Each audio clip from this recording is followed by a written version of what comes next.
नमस्कार दर्शक बंधु प्रियदर्शिनी होम फूड चैनल को आपण मानक अनेक अनेक स्वागत।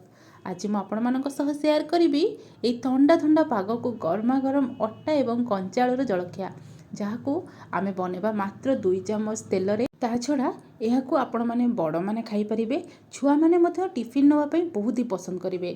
तेज चलतु आज रेसिपी को स्टार्ट करनवा। तो ये रेसिपी बनवाई आम प्रथम गोटे प्लेट नहीं जावा से आम देदेबा ग्रेटिंग करी रखिथिबा गोटे कंचा आलू। तो प्रथमे गोटे कंचा आलूर ऊपर चोपा को छड़े नबा तापर ताको ग्रेट करिकी साधा पानी रे भल भाव रे टिके धोई नबा। धोई सारला परे ताको चिपुड़ी की आमे अलगा गोटे प्लेट को काढी नबा कारण पानी जेमती देखिबे बिल्कुल भी रहिबनी पूरा सुखा सुखा रहइबो।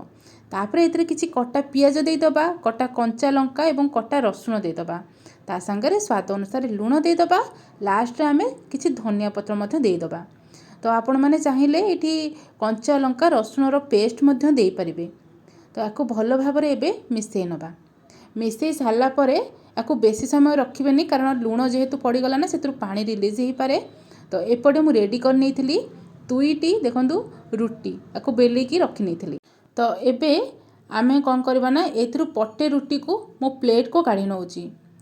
ये रेसिपी को टिके चटपटा एवं टेस्टी यम्मी बनैबा पई एथरे दे दोची गोटे चामच पाखापाखी टमाटो केचप सब को रुटी रो चारि पाखरे भल भाव रे लगे दबा। तापर आमे जो स्टफिंग बनैथिले ताकू आमे ए रुटी ऊपर एबे रखि नबा चारियाडे स्प्रेड करके ए भली भाव रखि नबा। हमर जो सेकेंड रुटीटा रहिला सेइतरे आमे कोन करबा ना चिली सॉस देकी ताकू मध्य सेम जेमती आमे टमाटो केचपटा लगेइथिले चारि पाख जक सेमती लगे नबा। यह द्वारा ये जलखियार टेस्टा बहुत ही बढ़ी जीवो। तापरे 2टा जाक रुटी देखंतु ऊपर तळ करके आमे रखि नबा। एबे ए सबुर साइड गुड़ाक हाथ रे टिके प्रेस करके चापी नबा एवं ऊपर मध्य देखंतु हाथ रे टिके प्रेस करी मु चापी नउची। एपटे आमे गोटे कड़े रे पानी गरम करी नबा अल्प पानी दबा।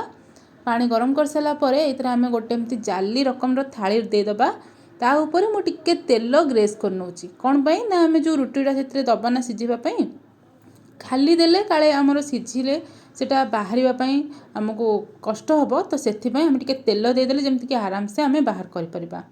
तो एबे आमे जो रुटीटा बनैथिले ताकू देकी 5 मिनिट कवर करनबा सिझिबा पई। तो देखंतु 5 मिनिट परे आपण माने एठी ऊपर ही जानि परथिबे हमर जो रुटीटा केते बढ़िया भाव रे सिझि जाईची। आपण हाथ मारी मध्ये चेक करि परिबे देखंतु केते पूरा एमती रबर टाइप रो लागिबो आपण जानिबे जे भलो भाव रे सिझि जाईची।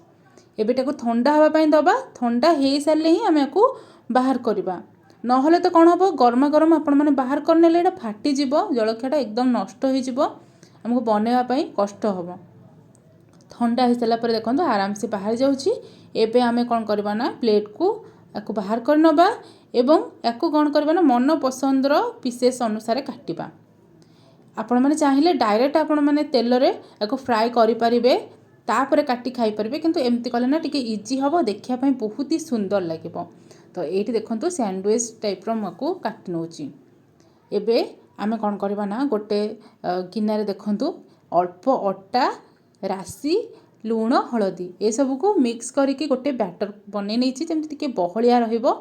एबे कड़े रे आमे 2 बड़ चामच रिफाइन तेल दबा। तो गरम हो सारा पर आमर जो अटार जलखिया प्रस्तुत करथिले से बैटर रे डीप करिकी ताको आमे तेल रे देकी फ्राई करबा। गैस रो फ्लेम को मीडियम रे रखिबा। तो मीडियम फ्लेम रे आको ऊपर तळ भल भाव रे टिके गोल्डन ब्राउन हबा जाए आमे आको सेकी नबा। ए रेसिपी बनाया पे आपण मानको बिल्कुल भी तेलर आवश्यकता पड़िबोनी। ए सब भल भाव रे फ्राई हो गला परे आमे गरमा गरम टेबल ऊपर परसी दबा अटा एवं कंचा आलूर ये जलखिया को आपण मैंने छुआ मानक टिफिन रे दबा सहित घरे समस्ते या स्नैक्स रूप खाई पारिबे। तो आशा करुच्ची आज ये रेसिपी आपण मानक बहुत ही पसंद आसथिबो। जदि पसंद आसी घरे निहाती बनातु वीडियोटी को लाइक करने सहित नुआ नुआ रेसिपी देखा मो चैनल को सब्सक्राइब करंतु। रहुची नमस्कार।